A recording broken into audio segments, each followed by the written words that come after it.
Ooh, I guess that is on. Good afternoon, ladies and gentlemen. I have a boisterous voice. I probably don't really just push that to the side a little bit. On behalf of the Entrepreneurship Club, I wish to give you all a cheerful welcome. We're going to have a wonderful and enjoyable time today. Together, we have the privilege and an honor to welcome such distinguished and diversified panel of guests. But not only are they our guests, they are all fellow Kean alumni. How lucky are we that they are here for us today? We get to find out their varied experiences and catch a glimpse into their worlds and what it's like for each and every one of them on a daily basis. We are truly delighted to have you all here, and we welcome you here today. So, with that being said, we're going to start off with a little sociable welcome. So on a count of 3, I would like for everyone to either turn to your left or turn to your right, and just to extend a friendly hello, how are you, good afternoon, some form of greeting. So, wait, I didn't say on a count of 3 yet. I didn't count. So, all right, 1, 2, 2.5. 2 3/4. I know y'all remember that as kids. All right, go, 3. Hi, how are you? Nice to meet you. I'm Tanya.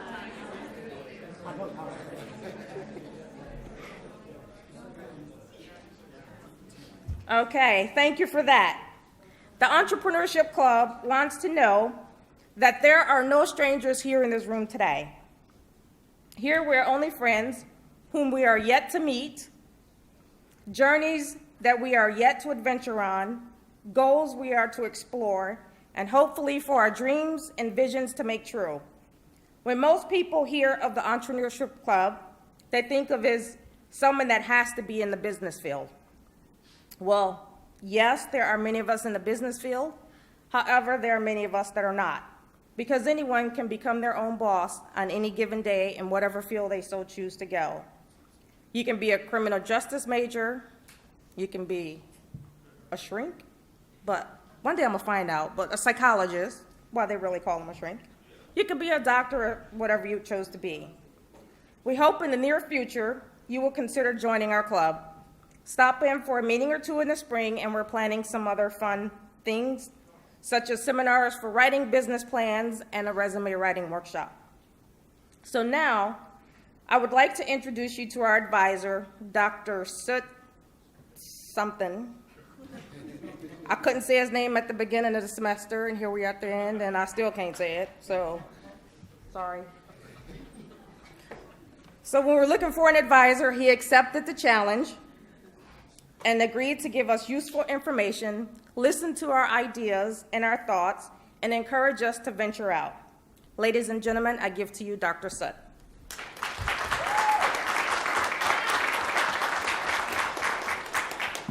All right, good afternoon, everybody. And on behalf of the School of Management and Marketing at Kean University, it is our honor to have opportunity to listen to our alum who successful in their entrepreneurship and their business. Remember the old saying that it's not how you start, it's how you finish. So today is a golden opportunity that we will have a chance to listen to their journey, their success, and we will have some opportunity to ask them a question, and we'll learn something. I call this a golden opportunity, right?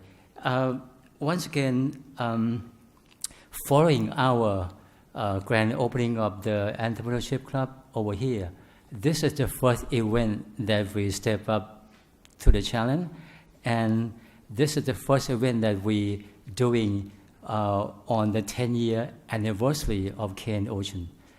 So the goal is to make sure that we interact with business people, entrepreneurs. So we are not only teaching in classroom, but we learn something real, and we would be able to at least learn something today. So once again, on behalf of School of Management and Marketing, we appreciate for your great opportunity to be here, and we will start to listen to the something that's very interesting that they call golden opportunity. Thank you.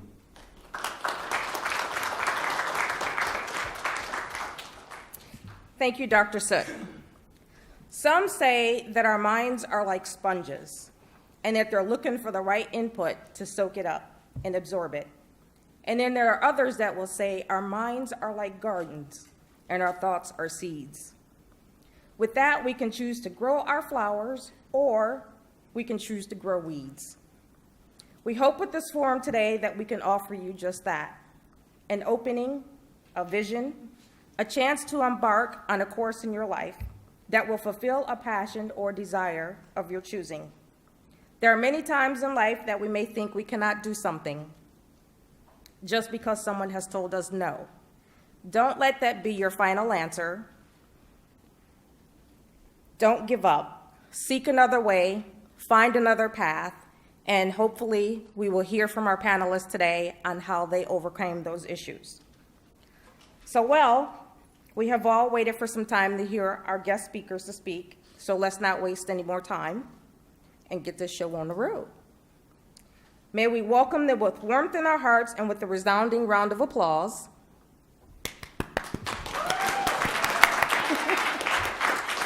And with that, I will give you Mr. Jacob Brisbane, who will get it all started for us. Thank you. Thank you, Tonya. My name is Jacob Brisbane, the treasurer of the Entrepreneurship Club. We've all been very excited to have you guys here. Me and a couple of the members have been working very hard to get this together.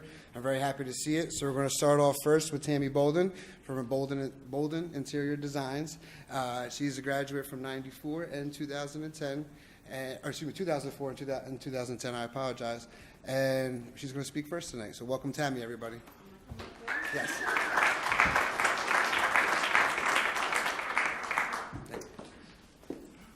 Wow, I feel a little bit like a celebrity. Hello, everyone. He made a little bit of a mistake. I did graduate in 1994, my first degree. That's okay. I like 2004 better. I graduated in 1994 with a management science degree in marketing. And I transferred to Kean by way of Morgan State University. I went to Morgan State University, and I'm not sure if you all know about it. It's an HBCU, Historically Black College and University.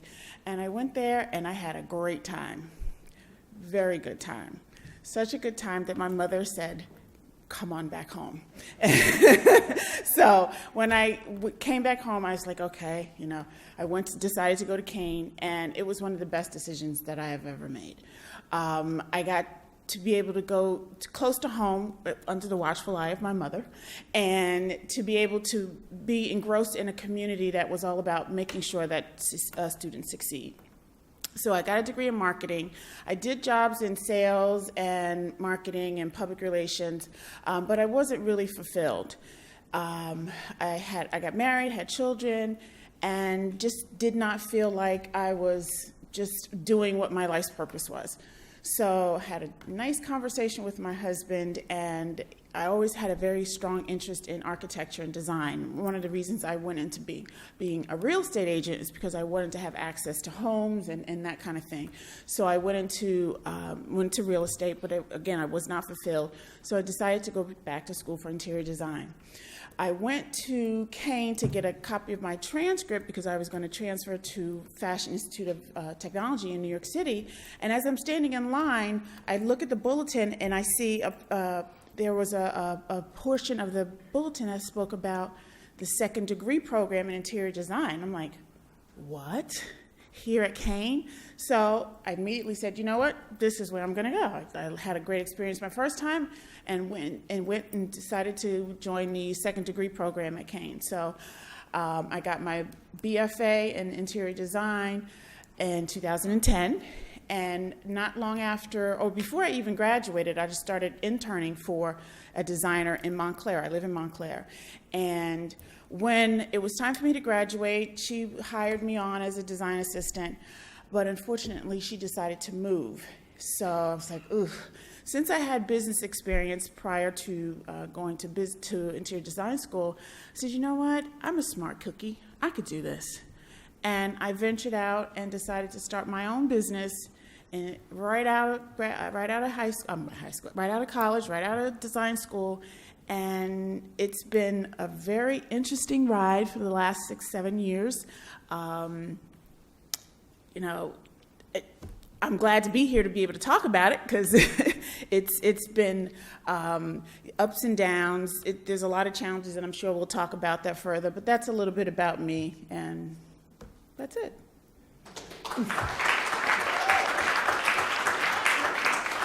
Thank you, Tammy. If anybody has any good questions that they're going to have, we're going to have a little bit of time later for everybody to have opportunity to speak to the panelists. So please feel free to write something down in your notebook or something. These guys are looking for some really good questions at the end, so I hope you guys can do that for us. Thank you, Tammy. Again, I appreciate it. Next, I'd like to welcome you guys, Glenn Garino, graduated in 1982, has owned Garino Furniture and worked on furniture since 1978, and I'd like to welcome you, Glenn.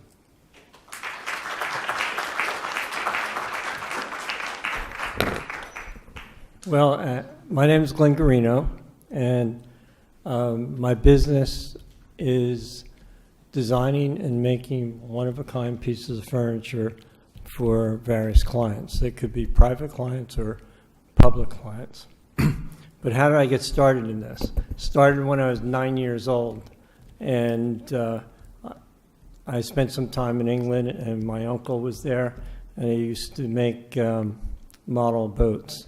When I came back, I built a workbench, and I haven't looked back since. I got a degree to teach woodworking, and I was a wrestling coach and a track coach, and I really enjoyed that, and I would make things for people.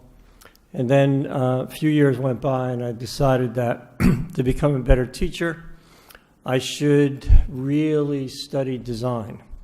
So that's when I actually did go to Kean for my master's. And there, it was a wonderful experience. There were a couple other people like me, and we created a bond. And we bounced ideas off of each other. We worked many times through the night into going out for breakfast. And we are still all friends. In fact, I'm going to a party from one of them Saturday. So my idea was to put much more art into my furniture. So with the art degree, then I was able to do that. So from there, I would enter into different art shows, that sort of thing, and slowly but surely I've built my style.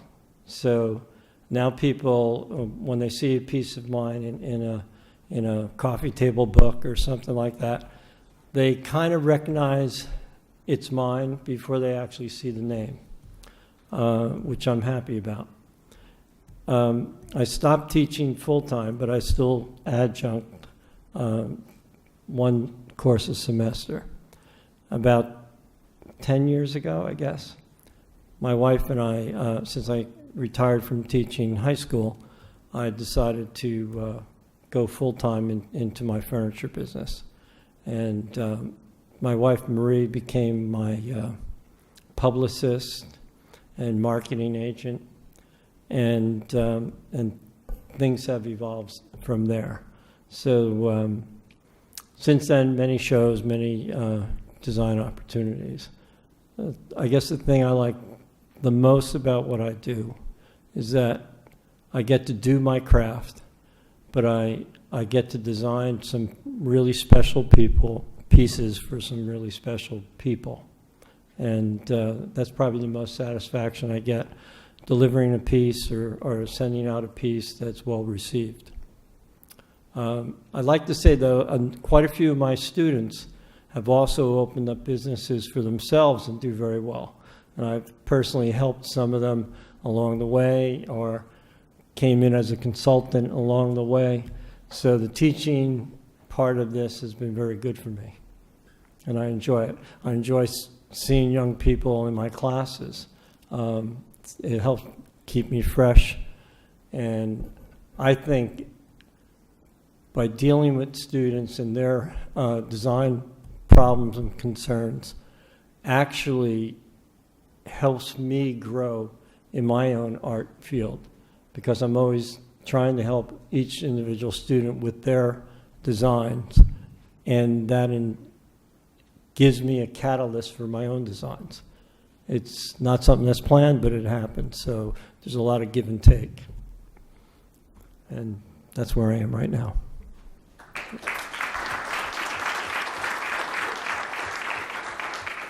Thank you, Glenn. Next on our list, we have Laura Condon, author, consumer advocate, founder of the New Jersey Beauty and Wellness Professionals, and owner of Jersey Boutique and Spa. Thank you so much. Welcome, Laura. Thank you. Hello. Thank you so much for being here. I think being here for you guys is pretty much the first step in being an entrepreneur. You have to show up, and most people will never show up. There's probably got to be a lot more people than this that want to open their own business or think about it, but they never take the first step. And so that's really what it is. And for me, one of the best things about being an entrepreneur is I get to decide how much money I want to make. So I think most people want to make money. I don't know, does anybody here want to make money? Yeah. Does anybody want money? I do. Who wants money? I want it. Who wants money? I want it. Who wants money? We want it! Who wants money? I want it. There you go, $50 because he got off his ass. Woo! That's all it takes, and that's the only thing that matters when being an entrepreneur. I'm not the smartest, the tallest, the prettiest, the skinniest, but I'm in the beauty industry, and I've been pretty far up in it, I have to say. And I'm pretty well known in the industry. Like I said, I'm in the beauty industry. This is not beauty in America, okay? So, but I get up, I show up before I'm supposed to be there. I just say please and thank you. I do what I'm supposed to do, whatever they tell me. Most of the time, I am a Jersey girl. And then, and I try and like keep up the relations and keep the jobs coming in. I bust my ass, and that's all it is. And even a couple of weeks ago, I was getting out of the car, and I had like my arms full, and I dropped something, I bent down to get it, pick it up, and another thing dropped, and then another thing dropped, and then I was like, I am such a hot mess, but this is really what being a business owner is. Sometimes it's like Linus, with all the stuff going around, and like that's how I feel, and sometimes that's how I look. I mean, I had someone else do my hair today, or else I would be a hot mess. And you're like, this girl does not own a business in the beauty industry.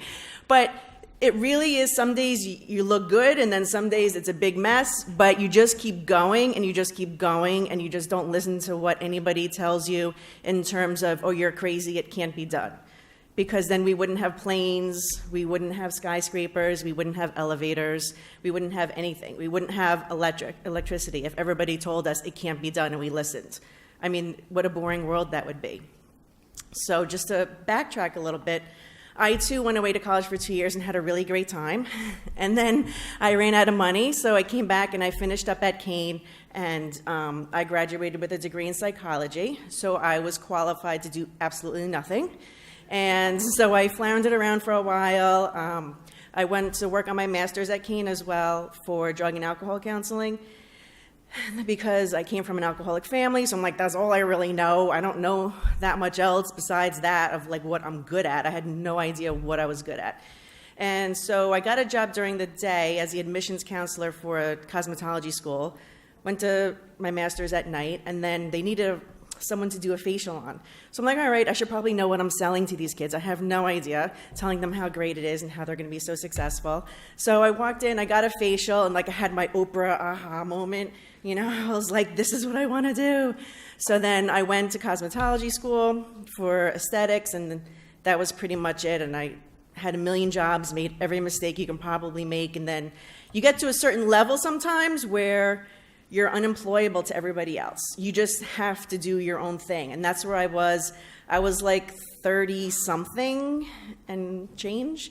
And I was just like, I just have to do my own thing. Like, nobody will hire me because I've just done too many things. They think I want to tell them how to run their business, or I'm going to want, 80% commission. And that's another thing. We work on commission. So if I don't work, there's no money coming in unless you have multiple sources of income and passive income, which I highly recommend. Learn the stock market. Love it, learn it.